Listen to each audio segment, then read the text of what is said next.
ஆண்டவராய் இயேசு தன்னதையே தியாகம் பண்ணி வந்ததுனால அவருடைய தியாகத்தை நிமித்தம் அவரை நேசிக்கிற மக்களை அவர் ஆசீர்வதிக்கிறார். அவருடைய கண்ணீரை துடைக்கிறார், துக்கத்தை மாற்றுகிறார்.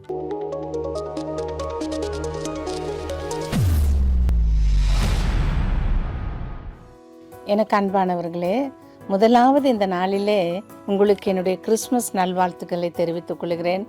கர்த்தர் ஒவ்வொரு வீடுகளிலும் ஆண்டவராய் இயேசு இந்த நாளிலே சந்தோஷத்தையும் சமாதானத்தையும் ஆண்டவரே எல்லா நன்மைகளையும் கொடுத்து உங்களை ஆசீர்வதிப்பாராக.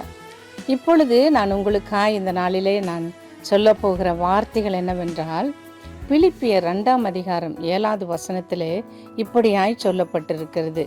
தம்மை தாமே வெறுமையாக்கி அடிமையின் ரூபம் எடுத்து மனுஷர் சாயலானார். தியாகம்.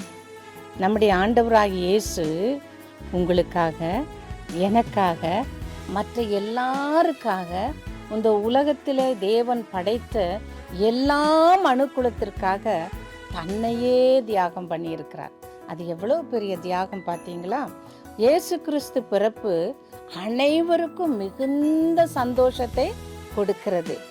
எதற்காக இயேசு உலகத்திற்கு வந்தார் என்பதை குறித்து மிக சுருக்கமாய் நான் இந்த காரியத்தை சொல்ல போகிறேன். தம்மை தாமே வெறுமையாக்கி, அவருக்கு எல்லா அதிகாரங்களும் கொடுக்கப்பட்டிருந்தது. அவர் தேவனாய் இருந்தும் தம்மை தாமே வெறுமையாக்கினார். தம்முடைய மகிமையை, கனத்தை, அதிகாரத்தை, வல்லமையை விட்டு தேவன் என்ன செய்தாரு? மனுஷனாய் வாழ்ந்தார். எல்லா அதிகாரமும் பிதாவாகிய தேவன் கொடுத்திருந்த போதிலும் அவர் என்ன செய்தார்? எல்லா அதிகாரத்தினாலும் தன்னால எல்லாமே முடியும். அவர் ஒரு காரியத்தை சொன்னால் சொன்னதுதான். அப்படிப்பட்ட ஒரு பெரிய தெய்வம், அந்த தெய்வம் என்னவா ஆகிறாரு? ஒரு சாதாரண மனுஷனாய் மாறுறார்.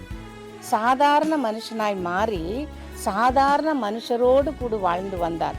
பாவமறியாத தேவனாய், பரிசுத்தமுள்ள தேவனாய், மகிமையின் தேவனாய், வல்லமையின் தேவனாய் அவர் என்ன செய்தார்? பூமியில சுற்றி திரிந்து அநேக நன்மைகளை செய்தார். தன்னையே தியாகம் பண்ணினார். அதே நேரத்தில் பார்த்தீங்கன்னா மிக பெரிய அற்புதமான காரியம். அவர் ஒரு மனுஷரா இருக்கிறது ஒரு பெரிய அற்புதம். இதுதான் அவரே நமக்காக தியாகம் பண்ணுது. இயேசு ஒருவரே நமக்காக தியாகம் பண்ணி இருக்கிறார்.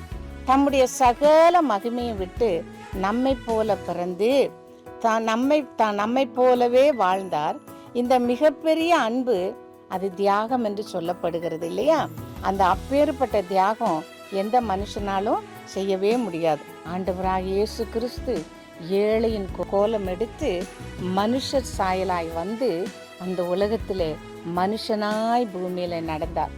நம்முடைய ஆண்டவராகிய இயேசு செய்த தியாகம் வேற யாரிடத்திலும் நம்ம பார்க்கவே முடியாது. இதற்கு ஒரு சின்ன உதாரணத்தை நான் உங்களுக்கு சொல்றேன். ஒரு ஊர்ல ஒரு கணவனும் மனைவியும் இருந்தாங்க. அப்போ அந்த கணவருக்கு வாட்சினுடைய டயல் இருந்தது, அதுக்கு ஸ்ட்ராப் இல்லை. இந்த ஸ்ட்ராப் ரொம்ப பழசா போய் பிஞ்சு போயிட்டு. ஆனால் அந்த தன்னுடைய மனைவிக்கு நல்ல அழகான நீள முடி உண்டு. ஆனால் அவங்க ஒரு நல்ல காஸ்ட்லி கிளிப்பு தன்னுடைய கொண்டையில் குத்தணும்னு அவங்களுக்கு ஒரு ஆசை. அதுவும் வாங்க முடியல. ஏன்னா அவங்ககிட்ட பணம் இல்லை, வறுமை. அதனால இப்படிப்பட்ட காரியத்தை செய்யவே முடியலை. அப்போது 2 பேரும் ஒருத்தருக்கு ஒருத்தர் யோசித்து கொண்டு இருந்தாங்க. ஆனால் அந்த அம்மா யோசிக்கிறது கணவனுக்கு தெரியாது, கணவன் யோசிக்கிறது மனைவிக்கு தெரியாது.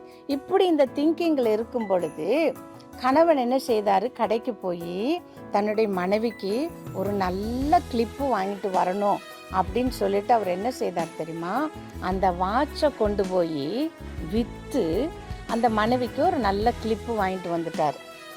மனைவி கணவனுக்கு தெரியாம அந்த வாங்கிட்டு வந்தது மனைவிக்கு தெரியாது. ஆனா அந்த மனைவி என்ன செய்துட்டாங்க தெரியுமா? தன்னுடைய கணவனுக்கு தெரியாம, தன்னுடைய கணவனுக்கு எப்படியாவது அந்த டயலுக்கு, வாட்சினுடைய டயலுக்கு ஒரு ட்ராப் வேணும் அப்படின்னு சொல்லிட்டு அவங்க என்ன செய்துட்டாங்க? போய் தங்களுடைய முடியவே, நீல முடி, அழகான முடிய அதை கட் பண்ணி அதை விற்று கணவனுடைய வாட்சுக்கு என்ன செய்தாங்க? ஸ்ட்ராப் வாங்கிட்டு வந்தாங்க.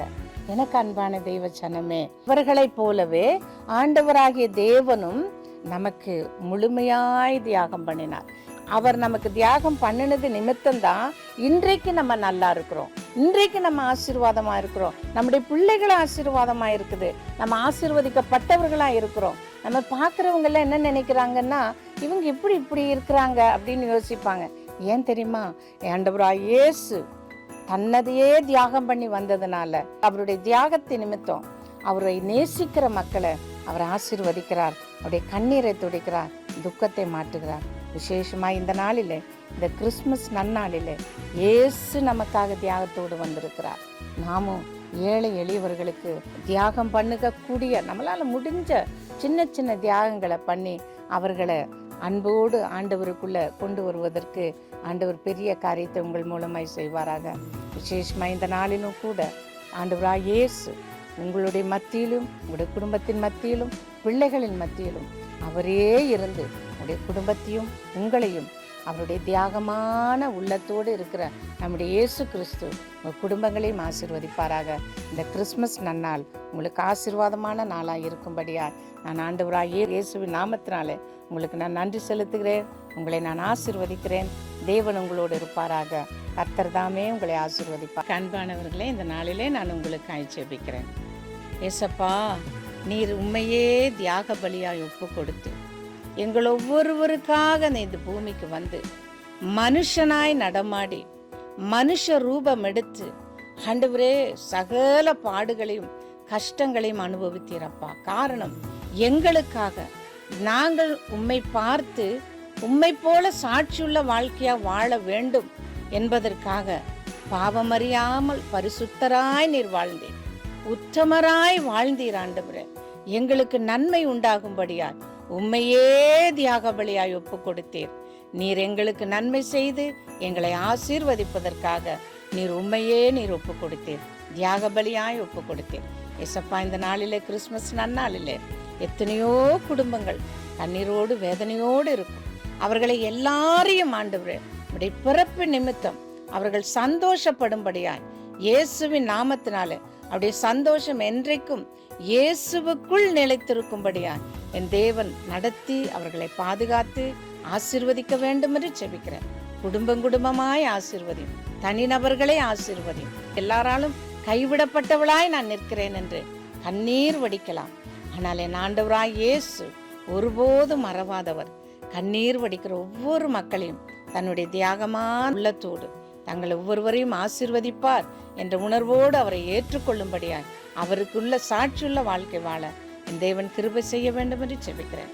இந்த கிறிஸ்துமஸ் நன்னாள் அவர்களுக்கு ஆசீர்வாதமாய் இருக்கட்டும், ஆசீர்வாதத்தோடு வாழட்டும். தேவைகள் அனைத்தும் சந்திக்கப்பட செய்யும். உம்முடைய கிருபையினாலும் உம்முடைய இரக்கத்தினாலும் உடைய தியாகத்தினாலும் அவருடைய பரிபூரணமாய அவருடைய தேவைகளை சந்தித்து ஆசீர்வதித்து ஆண்டவரே அநேகருக்கு அவர்கள் சாட்சியுள்ள வாழ்க்கை வாழ தேவன் கிருபை செய்யவே வேண்டும் என்று இயேசுவின் நாமத்தில் ஜெபிக்கிறேன் நல்ல பிதாவே. ஆமென், ஆமென்.